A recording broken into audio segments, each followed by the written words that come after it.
Itu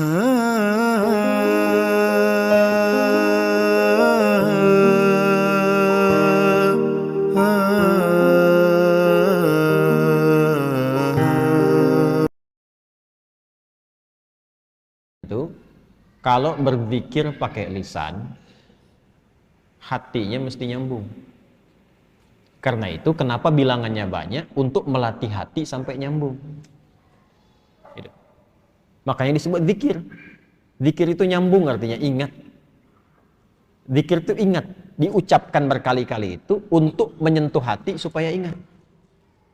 Antum saya ingatkan, besok hari Senin ya. Besok hari Senin. Besok hari Senin. Besok Bu hari Senin. 4 kali saya ingatkan, nggak ingat juga. Itu kalau bahasa Jepang itu tong teingen namanya. Masa 33 kali nyebut nggak ingat juga? Maka dari itu ulama itu karena tajam hatinya, firasatil mu'min haqqa. Firasat orang beriman itu kalau semakin dekat dengan Allah semakin tajam. Lihat si fulan datang ingin perbaiki hati. Ya, oh, udah kamu istighfar aja 100 kali. Kadang-kadang melihat, ya, oh ini keadaannya seperti ini. Ada seorang syekh di Saudi kejadian, itu ahli Quran, suka menerima setoran Quran. Nah ini bagus nih, satu kali datang seorang pemuda, mukanya udah kusut, banyak masalah. Datang ke syekh itu mengatakan, syekh, aqrinil Quran, tolong bacakan pada saya Al-Quran. Pemuda ini benar tuh. Sebab kalau mau tenang, maaf ya, ada banyak masalah atau yang sedang dihadapi, jangan banyak curhat di tempat yang tidak benar. Ya, media sosial itu tempat yang tidak benar untuk curhat. Allah sudah berikan medianya, ruangnya ada, masjid, datang ke masjid. Antum baru masuk aja, sebagian ketenangan sudah hadir. Wudu, atau buka mushaf, ya, curhatkan kepada Allah. Innama ashku bathi wa huzni ilallah. Di surat Yusuf kan demikian. Anak ini datang ke masjid, udah benar, datang ke syekhnya, teh tolong bacakan Al-Quran kepada saya, ingin tenang.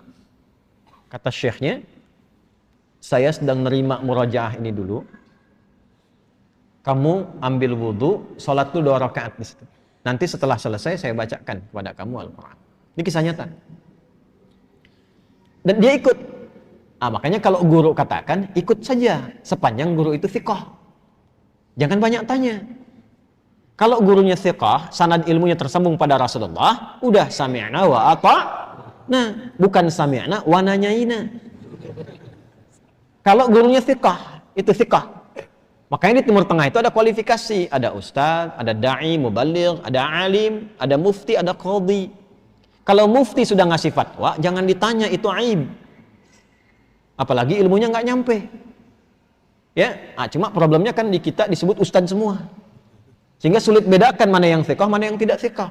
Tapi kan kelihatan dari kapabilitasnya, latar belakangnya macam-macam. Kalau ada orang thiqah, ikuti. Itu diikuti wudhu beliau, langsung ke bagian terdepan sholat, saf depan. Nah, si guru ini ketika melihat itu, sengaja agak dilamakan tuh yang merajaah, tambah lagi sampai 30 menit. Ya, begitu selesai si pemuda itu sholat 2 rakaat dan dia menunggu sambil baca Quran, dia baca, dipanggil oleh syekhnya setelah selesai. Ta'al ya. Begitu datang, sekarang sudah selesai, saya ingin bacakan pada engkau Al-Quran. Apa kata anak muda itu? Sudah syekh, saya sudah merasa enak sekarang, terima kasih katanya. Tidak jadi dibacakan Quran, langsung pulang. Muridnya penasaran, syekh, apa yang terjadi? Perhatikan baik-baik, jaga kalimatnya ya. Perhatikan baik-baik. Saya melihat ketika dia datang, itu rohnya sedang lapar. Rohnya sedang lapar. Ini bahasa majaz maksudnya. Karena saat masuk tadi, mukanya itu kusut. Tapi begitu dia sholat, baca Quran, datang lagi mukanya sudah cerah. Kelihatan. Orang kan kalau punya beban, dengan tak punya beban, dari wajah kelihatan kan? Ya? Jawabannya sederhana. Saya melihat rohnya sedang lapar. Di tubuh manusia itu kan ada 3. Ada fisik, ada akal, ada roh. Masing-masing butuh makanan. Fisik, makanan pokok. Ya, Habis ini misalnya ada sarapan berjamaah, kalau ada. Bisa. Nah, itu untuk fisik. Untuk fisik. Ya. Ada yang untuk akal, itu ilmu. Iqra bismi rabbikal ladzi khalaq. Afala yanzuruna ilal ibili kaifa khuliqat atau afala yatadabbaruna al-Qur'an. Ngaji, belajar itu untuk akal.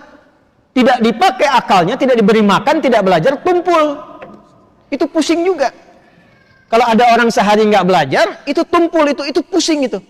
Makanya kalaupun tidak belajar, Allah tanamkan di telinga dan matanya supaya mendengar dan melihat, supaya ilmunya terisi. Jadi mendengar itu ada pengetahuan, melihat itu ada ilmu.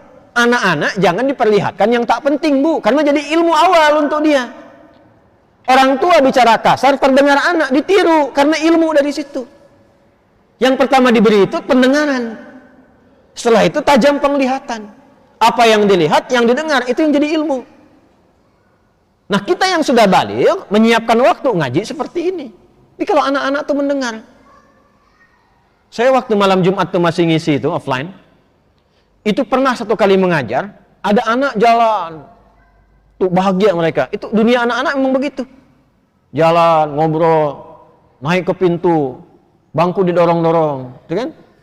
Anak-anak ya, ingat, anak-anak tuh. Itu dunianya nggak apa-apa, nggak apa-apa.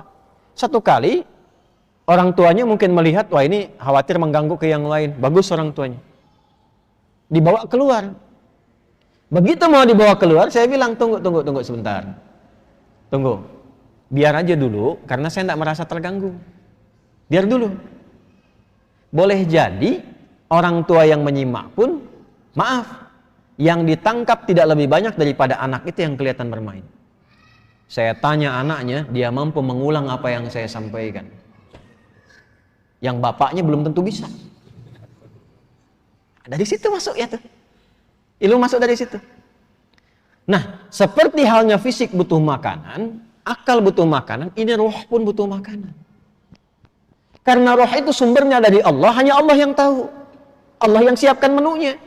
Kalau akal sekarang bebas milih karena universal, Allah tebarkan umum. Makanya jangankan yang muslim, yang non muslim pun bisa belajar, bisa pintar juga. Makanan universal. Jangankan yang beriman, yang tak beriman pun makan juga secara fisik. Tapi roh ini nggak bisa dicari. Allah hidangkan langsung karena sumbernya langsung dari Allah. Quran surah 17 ayat 85, yas'alunaka 'anil ruh, qulir ruhu min amri rabbi. Roh itu dari Allah. Karena itu menunya langsung Allah berikan. Itulah menu yang terkumpul dalam ibadah. Salat, baca Quran, itu semua itu kebutuhan roh. Jadi kalau nggak salat, gelisah rohnya. Cari terus gitu. Meditasi apa macam-macam cari. Karena nggak dapat bagiannya. Syekh itu mengatakan, itu rohnya sedang lapar. Begitu diberikan makanannya, kembali sehat. Tuh. Demikian.